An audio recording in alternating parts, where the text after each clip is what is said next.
warahmatullahi wabarakatuh. Salam sejahtera untuk kita semua. Apa kabar para penggerak ekonomi,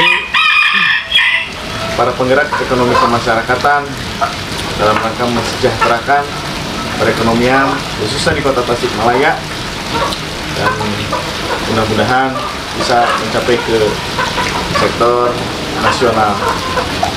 Dan hari ini kita ngundang ngobrol di kandang, kita ngundang Kang Adi. Kang Adi sudah ahli di bidang peternakan yang selama ini dia bergerak di sektor ayam betelor. Kang, gampang kan? Alhamdulillah Kang Adi. Jadi kita santai aja Kang lah. Kita ngobrol gimana sih kiat-kiat untuk peternak-peternak pemula agar bisa berwirausaha di bidang peternakan. Awalnya gimana Kang? Kiat nama berani mencoba. Kegagalan mah sudah pasti. Keberhasilan pun sudah pasti. Jadi yang penting mencoba aja dulu. Urusan kesulitan pasti ada solusi. Urusan hambatan, tantangan pasti ada jalan keluar. Jadi berani mencoba. Terus harus punya berapa uang modal gitu kan, yang ngawalan dari mulai kandang terus ayam lah gitu kan, buat teman-teman. Kandang tinggal dilihat bagaimana apa yang mau kita investasikan. Kalau mau jangka panjang dari besi cenderung lebih mahal. Kalau mau lebih murah ya bahan alami, kayu, bambu, itu lebih murah. Hanya umurnya kan tidak bisa sepanjang bahan-bahan material dari baja atau besi. Budget untuk besi di atas 150-an untuk kapasitas 2000 ekor. 150 juta. 150 juta. Terus untuk ayam, ayam teh beli ayam yang berapa minggu itu kan harganya sabaraha itu? Ayam biasanya dihitungnya per ekor, kali minggu. Minimal 16, maksimal 18 minggu. 18 minggu berarti 4.500. Tinggal kali harga ekor. Harga ekor 4.500 kali umur 18 minggu, jatuhnya 81.000. Sekitar 1 Dari usia 18 minggu bertelur teh sampai usia berapa minggu itu? Sekarangnya 25 minggu. 25 minggu sampai 28 mingguan, nah puncak produksi. Jadi udah di atas 85% mau. Itu teh harus ada vaksin itu teh Kang. Vaksin gitu. Vaksin mah disesuaikan dengan jadwal pemeliharaan utama ayam. Biasanya tinggal melanjutkan kalau di kandang. Karena di pembeli kulit pun sudah divaksin dulu. Hanya untuk melengkapi nanti sudah di kandang produksi baru divaksin. Biaya vaksin teh berapa? Biaya vaksin teh ya 1 sampai 2 juta untuk 2000 ekor, kapasitas 2000 ekor. Nah, dari 2000 ekor teh rata-rata berapa persen jumlah yang bertelur itu? Kalau bibit bagus, pemeliharaan bagus bisa 100%. Kecuali bibit ada yang kurang, mungkin sekian persennya itu kan tidak bertelur, atau pemeliharaan terlalu over terus terjadi bobot berlebih, nah itu juga sama. Terus kelebihan lemak kan menghambat produksi telur. Jadi per ekor ayam sehari teh berapa berapa gram gitu kan? Kalau tergantung usia, hanya sampai ke titik dia bertelur memerlukan 115 gram per ekor per hari. Tapi Berarti 1,5 ons. Ya, itu usia produktif bertelur. Kemudian nanti semakin ke sana mungkin semakin ditambah karena kebutuhan ransumnya pun semakin meningkat. Hanya maksimal di 1,15 sampai 1,2. Kalau sebelumnya ketika datang ya disesuaikan dengan umur ayam. Mulai dari 85 gram terus bertahap sampai puncak produksi 115 gram. Terus jumlah kematian kan, jumlah kematian teh target harus berapa persen dari total. Misalkan kita tanam ayam bertelur 2000 ekor, terus antisipasi seperti gimana gitu? Kalau untuk kematian sesuai tabel 1% angka yang wajar. Karena kematian banyak faktor, mulai dari teknis, misal kendala kandang atau sesuatu terjadi di kandang mungkin menyebabkan kematian. Kecuali kalau kematian berasal dari virus atau penyakit, nah itu kan nggak bisa diprediksi. Cuaca kan ngaruh cuaca. Nah, tergantung kemampuan kita memelihara. Cuaca sama berpengaruh, hanya untuk kematian tidak signifikan. Ribet sih kan? Ya ribet, tapi hasil maksimal.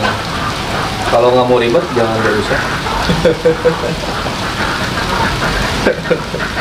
Terus pangsa pasar, nah Kang, pangsa pasar telur khususnya di Tasik lah Kang ya, kita kan bergerak di kota Tasikmalaya. Gimana sih siasatnya pangsa pasar, jangan sampai kita terus produksi tapi ngeluarin telur susah gitu kan? Untuk market mah yang perlu dibangun mah relasinya dulu. Bagaimana supaya kita menjual itu kurna jualnya bagus, tidak banyak komplain. Nah berarti kan manajemen mengeluarkan barangnya yang perlu diolah. Bagaimana telur terlihat bersih, cantik, warnanya juga bagus. Nah itu kan yang membuat pelanggan kita setia.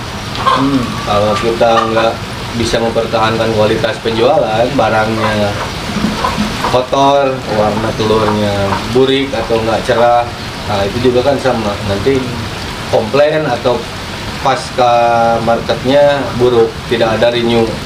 Jadi mereka tidak memesan ulang. Yang bagus itu karena kualitas barang kita bagus, relasi bermitra kita bagus, nah, terjadi kontinuitas. Itu yang perlu dipertahankan. Tidak bisa menjaga itu ya jangan salahkan, persaingan di luar pun kan berpengaruh. Terus Kang, pertanyaan, kan harga telur teh turun naik kan? Rata-rata kalau misalkan dari 1 tahun paling turunnya teh berapa bulan gitu kan? Menurut pengalaman kemarin kan di 2021-2020 kena COVID tuh, semua peternak telur harga naik, pakan, terus produksi jadi turun dikarenakan mengakali siasat-siasat pakan gitu Pak. Untuk harga masih anomali sampai pertengahan tahun 2002. Jadi masih anomali, masih tidak bisa diprediksi.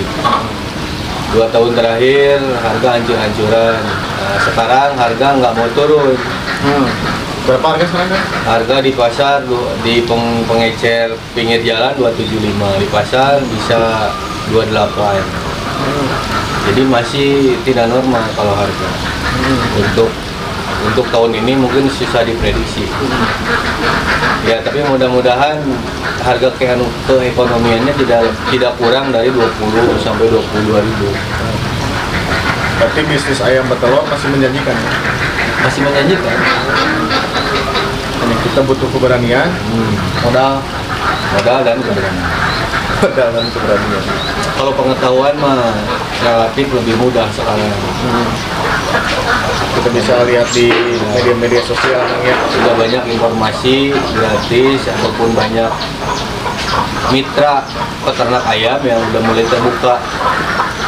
Jadi ilmu sekarang mudah didapat, tinggal keberanian dan modal. Nah ini hasil sendiri kan? Hasil sendiri. Hasil sendiri. Kalau pakan ini bikin ramsum sendiri apa langsung dari pabrik? Langsung sendiri. Gimana kan rumusnya kan? Punya rumusnya nggak buat teman-teman nih yang mau buat pemula? Rumusnya mah yang penting ayam tercukupi nutrisinya.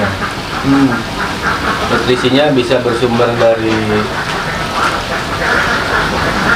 olahan ataupun bersumber dari pabrik. Nah yang olahan, nah kita kan tinggal cari bahan-bahan untuk membentuk nutrisi ayam. Nah kalau gampang ya dari pabrik. Tapi kita bisa murni full mixing ataupun semi mixing. Kalau semi mixing bahan utamanya ngambil dari pabrik. Sehingga bahan campurannya kita beli sendiri, campur sendiri. Dasarnya itu apa aja? Yang paling utama jagung. Nah itu jagung yang sangat berpengaruh. Kemudian ada konsentrat. Kalau konsentrat kan pabrikan. Dedak. Nah, tambahannya mungkin bisa dedak ataupun beras apkir yang seperti itu yang bisa meningkatkan karbohidrat. Kalau protein kan dari konsentrat.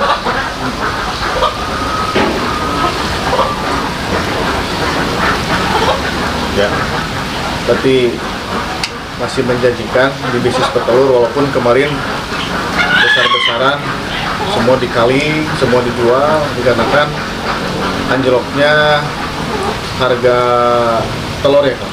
Iya, karena mungkin daya beli masyarakat rendah, perputaran ekonomi juga rendah, dampaknya semua sektor produksi terdampak.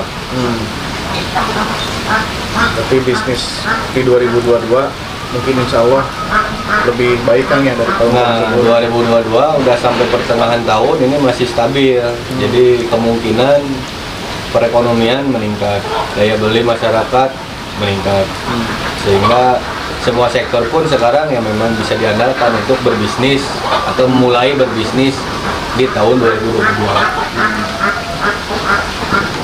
Berarti teman-teman yang bukan hanya di sektor peternakan aja ya, bukan hanya di sektor pertanian, mungkin di sektor UMKM yang lainnya di tahun 2022 mungkin akan lebih baik karena COVID semakin melandai.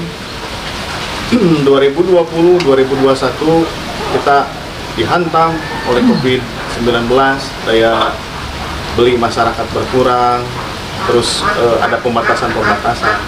Makanya dari tadi untuk anak-anak milenial, untuk teman-teman yang ingin berusaha, yang penting ada keberanian dulu. So, jangan pernah takut, jangan pernah bingung, jangan pernah takut dengan kegagalan, karena kegagalan pasti ada keberhasilan. Setelah ada kegelapan, pasti ada terang. Terima kasih. Ya, cara ngundang Kang Adi. Atur nuhun. Sami-sami Kang Edi. Assalamualaikum warahmatullahi wabarakatuh.